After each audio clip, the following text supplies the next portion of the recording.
Esta é a narrativa de um dos maiores escândalos de corrupção já registrados, envolvendo uma fraude que supostamente custou a um dos países mais pobres do mundo o equivalente ao seu PIB de um ano inteiro. Essa história não teria sido possível sem a presença de elementos como expectativas ilimitadas, ganância descontrolada e um cenário de risco elevado no país. No continente africano, muitas vezes negligenciado e visto como a última região a se modernizar, as primeiras 2 décadas do século XXI foram notáveis.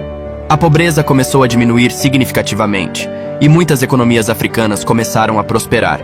A demanda por infraestrutura e diversos projetos levou muitos governos do continente a buscarem recursos nos mercados financeiros. Os mercados, ansiosos por compartilhar uma parcela dessa suposta onda de prosperidade, acolheram os governos africanos. Moçambique, o protagonista dessa história, não só embarcou nessa busca pelo futuro, mas também se tornou uma das economias mais promissoras de toda a África.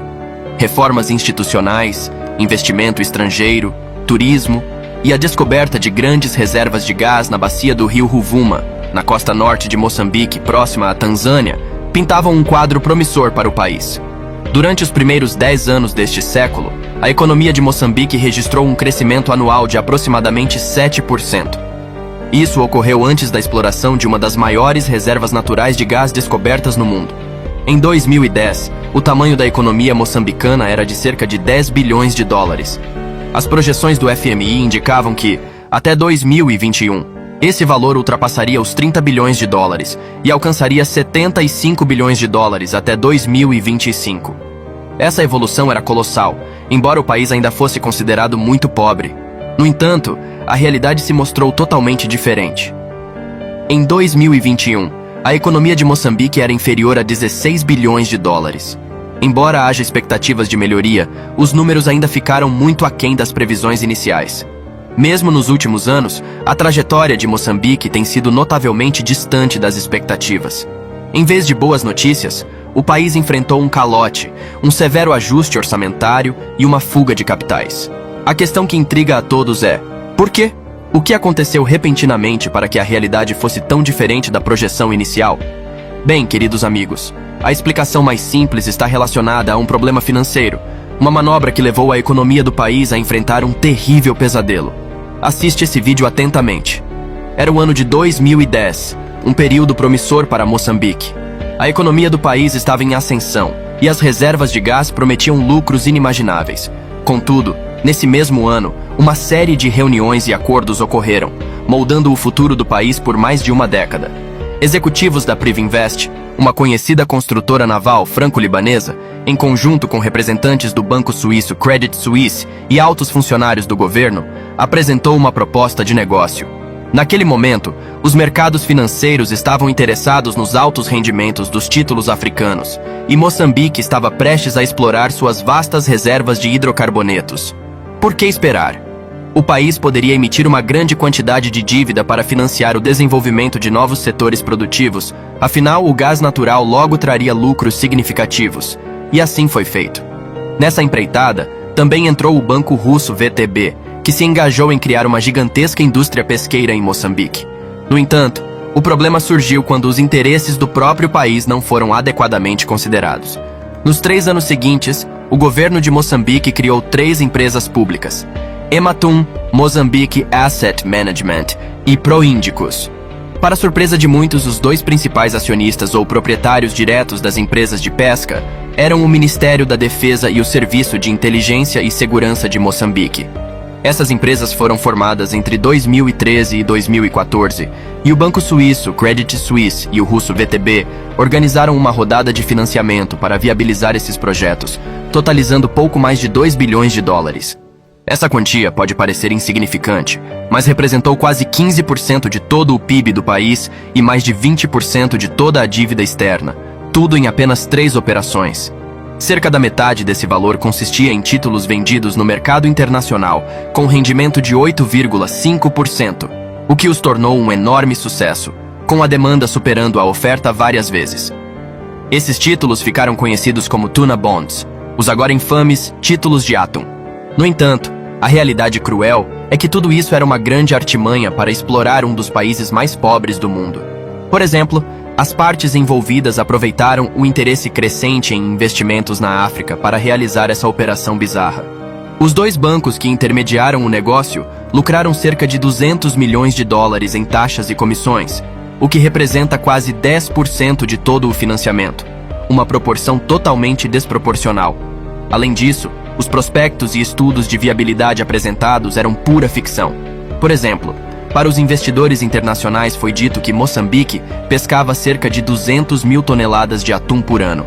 Mas a realidade era que as capturas em 2013, incluindo embarcações estrangeiras e nacionais, totalizaram apenas 6 mil toneladas.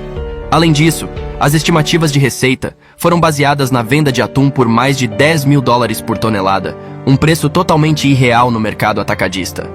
No entanto, na época, ninguém parecia se importar com esses detalhes. Investir na África estava na moda, e a maioria dos investidores ignorou as inconsistências. Entre os investidores estavam importantes entidades como o Banco Comercial Português e o United Bank for Africa. A verdade é que todos receberam sua parte, exceto os próprios moçambicanos. Os bancos envolvidos embolsaram 200 milhões de dólares em comissões.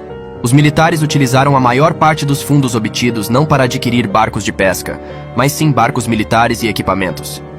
Além disso, a empresa que detinha os barcos de pesca os vendeu com um lucro significativo. E é claro, os políticos também não ficaram de fora. Carros de luxo, como Ferraris, Rolls-Royces e BMWs, tornaram-se comuns. E até mesmo um avião da França foi adquirido e carregado com 7.400 garrafas de vinho.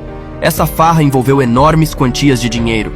As auditorias estimaram que cerca de 500 milhões de dólares foram direcionados diretamente para subornos. As empresas de atum foram criadas não para operar, mas como fachadas para extrair o máximo possível. A ideia era que os lucros provenientes da exploração de gás natural cobririam essa discrepância no orçamento público, e ninguém perceberia o que estava acontecendo. A dívida resultante foi mantida em sigilo e não foi incluída nas contas governamentais. Era o que se chamava de dívida oculta. Em 2016, quando o Wall Street Journal publicou todos os detalhes sobre a dívida contraída por Moçambique, o impacto foi avassalador. Doadores internacionais e o próprio FMI suspenderam imediatamente suas contribuições, o que levou a uma queda drástica nas receitas do governo. Como consequência, o governo não conseguiu pagar suas contas e, inevitavelmente, entrou em um calote espetacular. Isso resultou no colapso dos gastos públicos, desencadeou uma crise econômica, fuga de capitais e desvalorização da moeda. A dívida externa tornou-se impagável, o crescimento do PIB despencou, o desemprego disparou e quase 2 milhões de pessoas caíram abaixo da linha da pobreza. A complexidade dos Tuna Bonds foi notável. Por exemplo, o peso da dívida em relação às receitas do Estado aumentou mais de 6 vezes devido a essa operação. Segundo cálculos do Center for Public Integrity de Moçambique, em colaboração com o Christian Michelsen Institute da Noruega, o custo econômico total ultrapassou os 11 bilhões de dólares, equivalente ao PIB de todo o país em 2016.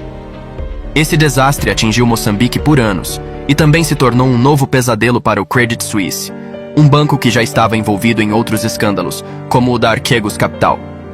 Toda a operação está agora nos tribunais, mas os danos já foram feitos. A cumplicidade de grandes bancos, políticos e empresários inescrupulosos, aliada à falta de atenção dos investidores internacionais para os detalhes, causou uma enorme catástrofe em um dos países mais pobres do mundo.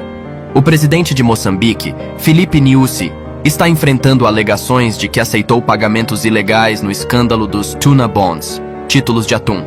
O país está envolvido em um processo contra o Credit Suisse e outros, buscando revogar uma garantia soberana sobre um empréstimo alegado como obtido de forma corrupta. A construtora naval Privinvest e seu proprietário, Iskandar Safa, tentam envolver Nyusi no caso, citando pagamentos de 11 milhões de dólares feitos para financiar sua campanha presidencial em 2014. Nyusi alega imunidade como chefe de Estado em exercício. O escândalo dos Tuna Bonds desencadeou investigações criminais e ações judiciais, com os casos em Londres enfrentando dificuldades devido à falta de divulgação de documentos importantes por parte de Moçambique. O país é um dos mais pobres do mundo e busca garantir compensação por supostos delitos no caso. Agradecemos a todos por acompanharem este mergulho profundo no tema e convidamos vocês a deixarem seus comentários e se inscreverem no canal para continuarmos explorando assuntos relevantes. Até o próximo vídeo!